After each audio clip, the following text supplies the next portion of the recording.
Hi guys! Hello everyone! Welcome back to our channel, and in today's video pag-uusapan natin yung mga essential items na kailangan meron kayo dito para ma-survive ninyo ang Canadian winter. So pag-usapan muna natin yung mga ginagamit talaga namin during winter. So basically guys, meron kaming 3 layers of clothings sa upper, tapos dalawa naman sa pangbaba. So sa upper, yung 3 layers na yun yung base, which is yung Hitek. Tapos yung second is yung aming casual, like kung magsi-sweatshirts kami or mag-hoodie. Basically ito na yung outfit mo during the day kapag hindi mo gamit yung winter jacket mo. And then pangatlo, syempre, yung makapal-kapal nating winter jacket. And of course guys, itong tatlong basic layers na to, mag-iiba-iba yan. Depende sa lamig. Kaya it is very essential guys na tignan muna ninyo yung weather forecast.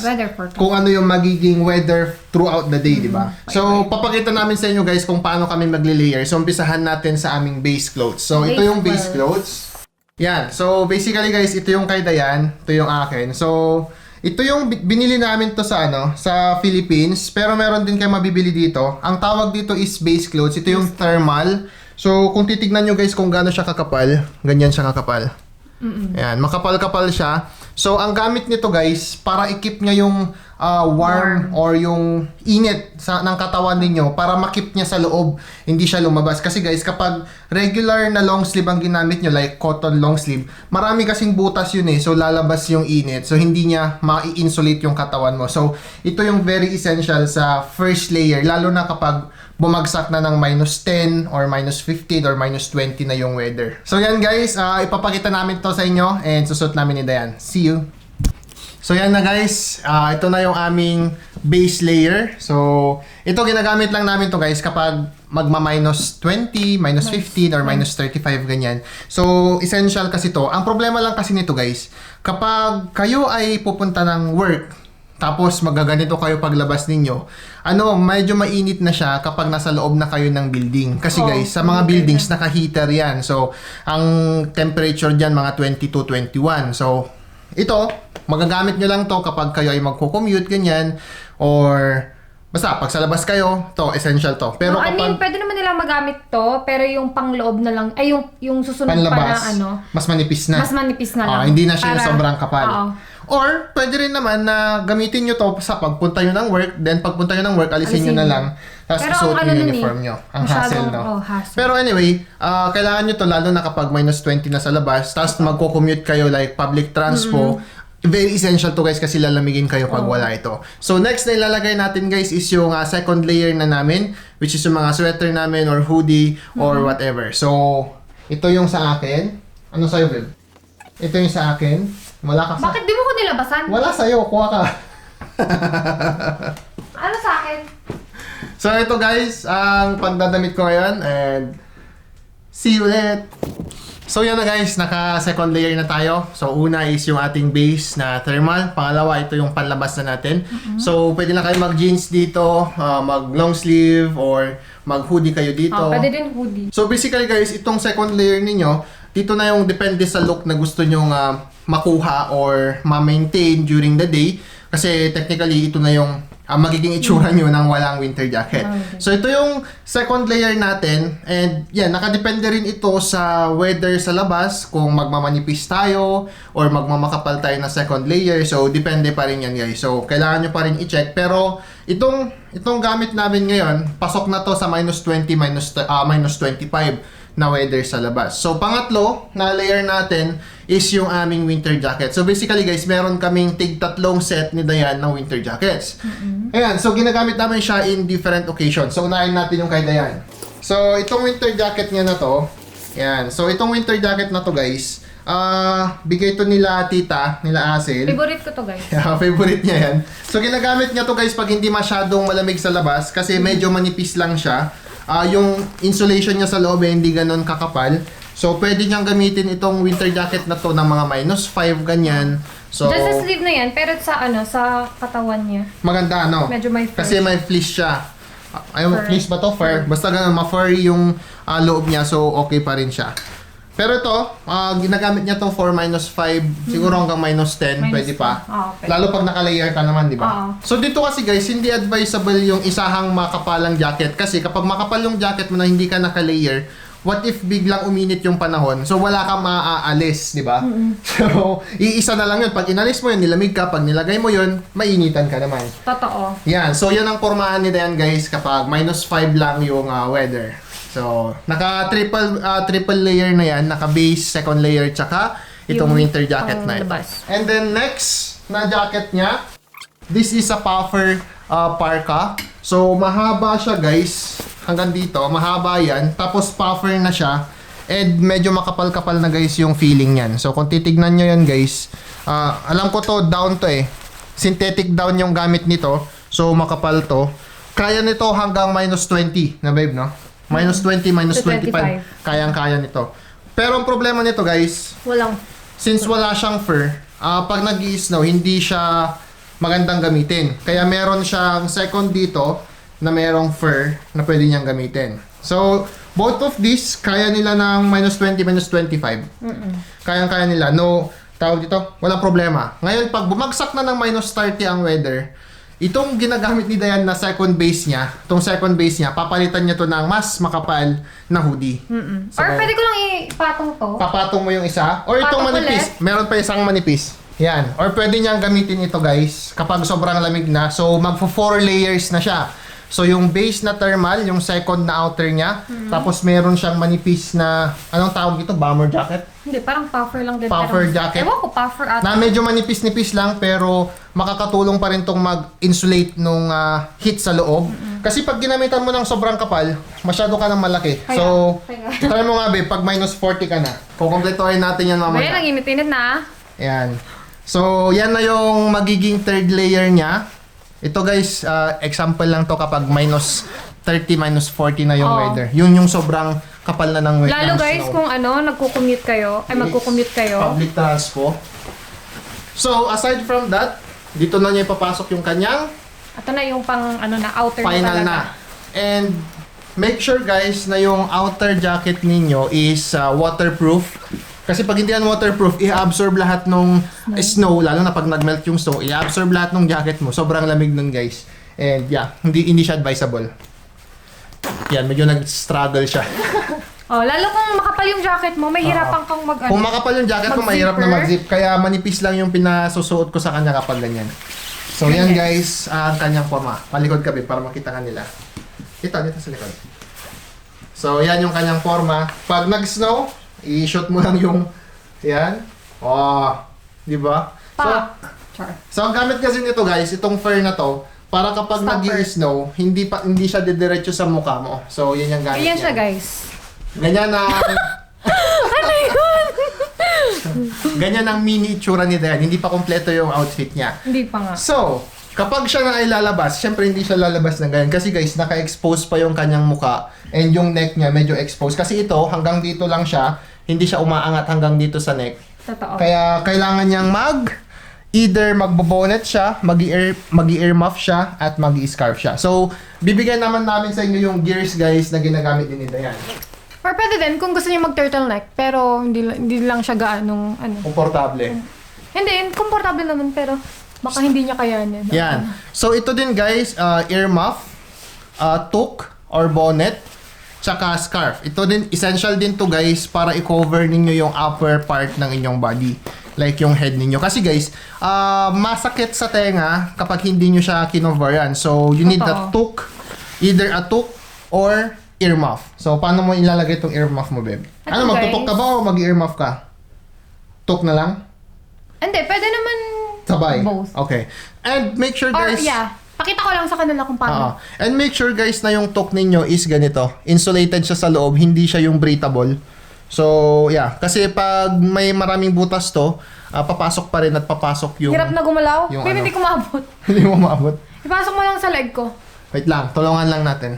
Ayun na, guys. Struggles real na. Hindi na ako magalaw kasi Ay, buksan mo muna to, Hindi, kasi makapal nga. sige. Ayan siya. Ipasok mo lang dun sa leg ko. Okay. Hindi ko alam kung paano yung tamang way ng Yan. paglagay ng ng So, yan yung kanyang ear muff. ear muff.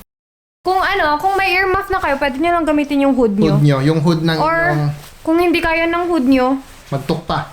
magtuk pa kayo, tapos mag-hood kayo. Ganyan Ganyan, ang guys. magiging itsura niya. Pero kung mapapansin nyo, guys, medyo naka-expose pa rin yung kanyang face. So, dyan na papasok ang scarf. Scarf. So, scarf babe, go! Babe, hindi ko na paano maglagay ng scarf. Yan ang problema. So, ano yun lang natin guys? Kunwari na lang. Ganyan na lang. Alam ko, ganyan lang, oh. Oh, tapos? Ay, masakala ko niyan ah. Hindi, isa pang turn. Yan, no? Pwede na yan, no? Oh.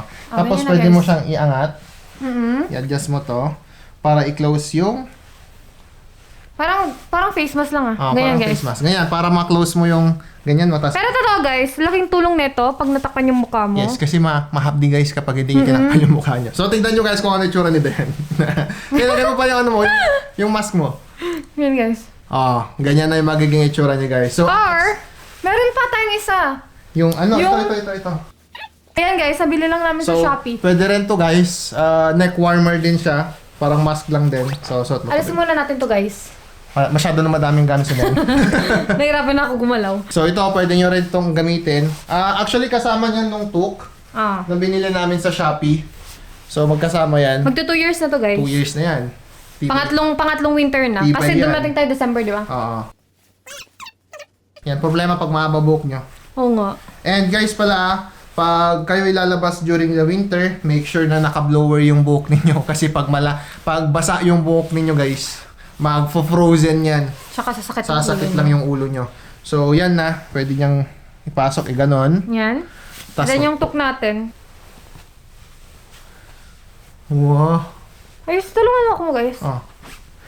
Kasi guys, as much as possible, lalo na pag minus 14 na minus 35, pinakamaliit lang dapat yung naka-expose. Kasi kapag maraming naka-expose, lalo na yung ilong natin, mag-ano yan, mag-frostbite. Pwede ganyan lang guys ha. Ginawa na lang namin ganyan. Pero ang totoo niyan, eto, pang-leg lang Pang-leg, ata to. oo. Di namin sure. Pero malaking tulong kasi pag nakaganyan. Oh, tignan nyo, ganyan yung tsura guys ni Dayan kapag Minus 40. minus 40 na. So, pakita mo baby, ano mo. Oh, nakapark ka ang lola. And syempre, yung winter... So, yan. Yan yung formahan ni Dayan. So, ako naman guys, Guys, alisin ko na. Ang init. nahihitan ka na. So, sa akin naman guys, meron din akong tatlo. Ito yung pang-work ko. Ito yung pang-work na jacket ko. So, pagkita ko lang sa inyo.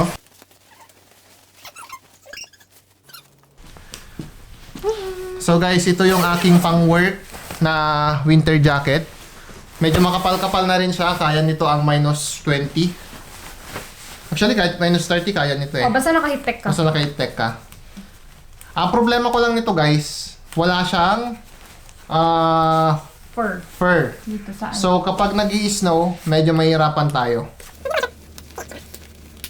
Yan. So pansinin nyo yung difference guys. Ito, hindi ko na kailangan ng neck warmer kasi abot hanggang taas yung itong ganito ko. So ito, pwede ko rin ipa-adjust ng ganyan. So basically ganito magiging itsura ko.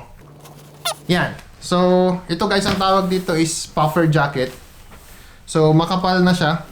Tingnan nyo, makapal yan, no? Makapal. So meron siyang synthetic down sa loob. Yun yung ginagamit niyang pag-insulate. Pero guys, kung kayo makakahanap ng original down feel, yung Canada Goose na na feathers, mas maganda siya kasi mas insulated siya guys. Yun. So basically, ito yung pang-work. Kapag naman nag-snow na guys, ito na ang gamit ko. So ito naman, meron siyang fleece sa loob, parang ma-fur-fur siya sa loob. Tapos, ganito yung loob niya. Synthetic down din to. Or hindi sa synthetic down. Parang cotton or something yung feel. So, okay lang din. Actually, 2 years ko na tong ginagamit guys. Galing to ng Pinas.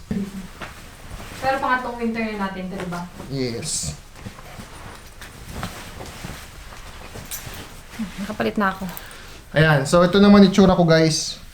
Kapag nag-i-snow. Hanggang taas din yan. Yan ang kagandahan guys nung sa akin. Unlike yung kay Dayan kasi hanggang sa lang. Dito lang sa leeg dito. Sa akin hanggang sa taas dito. So, tingnan nyo guys kung gaano ka-covered yung aking mukha. Oh. So, ito laking tulong nito guys kapag nag-i-snow. Kasi, yun nga, sabi ko kanina. Mako-cover niya yung snow. Pero pag hindi naman masyadong nag-i-snow, pwede mong itaas. Tsaka naalis to guys, kung gusto nyo alis. Oh, naalis yan. Pwede nyo itaas na ganyan. Tapos pag biglang nag-snow, ibaba nyo lang. Diba? Pero hindi pa dyan natatapos guys kasi yung nakikita nyo, expose yung aking mukha. So may gagawin pa tayo. So gagamitan natin ng ganto to guys, scarf, tsaka ng earmuff. Ano, kaya mo pa ba? Tapos ito, pwedeng sa labas lang or pwedeng sa loob, pero ako mas gusto ko sa loob. Ako sa labas. Para hindi makita. So yan guys, medyo covered na tayo. Wait lang, hindi ko maisara. Hindi ko maisara, babe. Hindi kasi maano na eh. Masikip na eh. Hindi, sara mo na lang to. Buti ka hindi ka nasasakal. Hindi naman. So yan, medyo okay na ako. So kung papansinin nyo guys, may kulang pa yan. Ang dami nalagay, Kulang di ba? pa? May kulang pa kasi yung kamay mo, oh. Ay, nalis ko na yung damit ko pero... Kasi yung kamay mo, exposed na exposed yan. Pag negative 10, negative 15 yan, kawawa yung kamay mo pag naka-expose. So, gagawin natin ngayon, dito na papasok ang gloves. So, Asan gloves ko? asan yung gloves mo? Ewan ko kung nasan yung gloves mo. Saan mo nilagay? So yan guys, magka-gloves na tayo. So ito yung forma natin guys kapag malakas yung storm or may winter storm tapos sobrang lamig sa labas. Actually guys, ang init na. Nag-overheat na ako dito sa bahay. So yan. Tapos syempre, hindi mawawala guys ang thermal socks. So, merong mga thermal socks guys, make sure lang na wool yung ano nito, hindi siya yung cotton. Para hindi... Pakita natin yung loob. para hindi masyadong malamig sa paa. And ang ginagawa ko guys, normally, nagta-times 2 ako ng Medyas. socks ko. Mainit na. So basically, nagta-thermal sock, nagta-thermal sock ako na ganito. Tapos, meron pa akong cotton socks na kasama. Siyempre, next is boots. So ito Winter yung boots ko guys. Ang isang importante sa winter boots is yung sole or yung sa ilalim niya. Kailangan medyo spiky para maka-grip. Tapos yung akin guys, medyo furry yung loob niyan. Yan. So ito yung aking Mas winter maganda yun boots. sa akin guys. Ang winter boots naman ni Dayan, ayan. Ito guys. Oh. Yan yung baba niya. Sorel. May mga may mga... Ang tawag dito? Basta yun, Dito may na side. spike na ganyan. Oh, bili na kayo guys. So yan guys, kapag naman kayo ay bibili ng winter boots ninyo, meron naman siya mga ratings guys kung anong weather ang kaya niya. So ito naka-rate siya ng -40. -40. Makapal yan. Sobrang kapal niyan tapos waterproof din siya. So yun guys yung mga essential. So breakdown lang natin ulit. Meron kaming base. Yun yung heat tech namin. Or actually yung thermal kung tawagin. Meron din naman nabibili dito sa Canada. Actually mas madaming nabibili dito sa Canada kaysa dyan sa Philippines. Then second layer is ito. Yung damit mo na. Third layer, kung kakailanganin mo pa ng third layer, yung manipis lang na bomber jacket or yung basta puffer jacket lang na manipis kung sobrang lamig. And fourth layer, bonus layer. Actually, lahat naman kailangan ito. Yung winter jacket. So, yung winter jacket naman, kailangan lang ito is maganda yung insulation, waterproof siya, and nako-cover niya yung katawan mo ng todo. And pala, guys, kapag kayo bibili ng winter jacket ninyo, syempre, dahil naka-layering tayo, kukuha kayo ng one step above ng size niyo. Kung medium kayo, kukuha kayo ng large. Di pong ganun. Oo. Di ba, babe? Survivable naman dito sa Canada. And make sure pala guys, no, before ko makalimutan, kailangan din ninyong maglagay ng mga moisturizer, mag-lotion kayo. Mag-lotion. Kasi guys, Lip balm. yes, lip balm. Kasi guys, dito sa Canada, ang dry ng ng air kapag winter. So normal dito yung ma-nosebleed kayo, hindi lang dahil sa English. Literal na magna-nosebleed kayo, gaya sa akin guys, lalo na mga unang weeks ko dito sa Canada kasi 'di ba December kami dumating dito. Unang weeks ko talaga dito, constant yung pagno-nosebleed ko dahil sa dryness and static. Ay. Yung static yung isang kalaban natin dito kasi so sobrang dry, kahit anong hawakan mong metal, parang nai-static ka lagi. Kahit nga kami, pag inaawakan ko si Dana gano'n, nai-static pa rin kami. Kaya yun, huwag nyo lang i-rub yung kamay ninyo kasi pag nirub nyo yung kamay nyo, doon kayo mai-static. Kung meron pa kayong may dadagdag, comment down below. And kung ano yung naging experiences ninyo din dito sa Canada, pwede nyo rin i-comment sa baba guys. Para nang sa gano'n, malaman din ng mga aspiring na Pilipino na kagaya natin na papunta dito sa Canada and makapag-prepare sila ng tama. And guys, one bonus tip before tayo mag-end. Yung mga winter jackets ninyo guys, wag na kayo bumili dyan sa Pilipinas. Or siguro bumili Magdala lang kayo kayo ng isa. Isang set lang. Kasi guys, kami ni Dayan, medyo matigas ang ulo namin. Ang dami namin biniling winter jackets sa Pilipinas. And siguro out of 10, 2 lang ang nagagamit namin dito sa Canada.